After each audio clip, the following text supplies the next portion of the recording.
Paul Jones.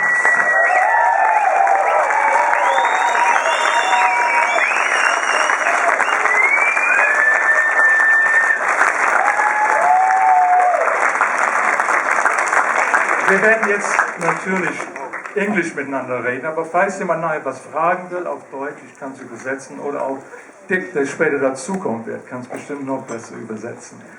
I like that jacket, I have to say that. Thank you very much. I mean, I know you told me this afternoon you got this special jacket, but a little bit of spark. very nice.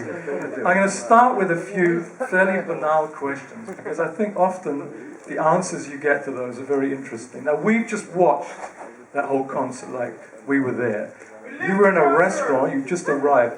Can you tell us what went through your heads and what you said to each other when you came off stage, when that concert finished?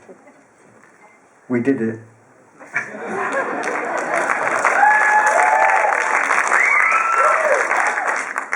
It was, as you can imagine, it was quite an evening. There was a lot building up to that evening, and there was just the one show, and so we had to more than get it right, and I think we did. We'll talk about the whole build-up to the show itself in a minute, but if we could talk specifically about the day of the concert, because I can imagine there were interesting things going on before you got to the arena, when you met up, how you decided what you were going to do. Can you give us a rough idea of how that day went before you ended up on stage? Well, I decided I should chill as much as I could, as you can imagine. We'd done some a dress rehearsal a few days before, and that had gone well, so I wasn't anxious about perhaps it not working. I knew it would work. It's just how well it would work was the thing. And I took it very easy during the day. I played a little banjo, and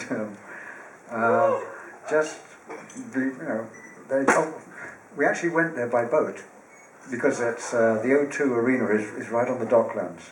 It was fantastic. We got a car down to Chelsea Harbour, and then we were in these ribs, I don't know how that translates, but these very fast boats at night on the River Thames.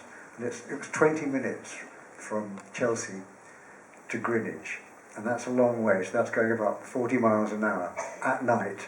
It was just the best way to arrive at this huge dome, with the lights, and so it's an exciting arrival, that's for sure. How long did you get there before the concert started? Oh, minutes. No. Actually, about an hour and a half, I think, at the most.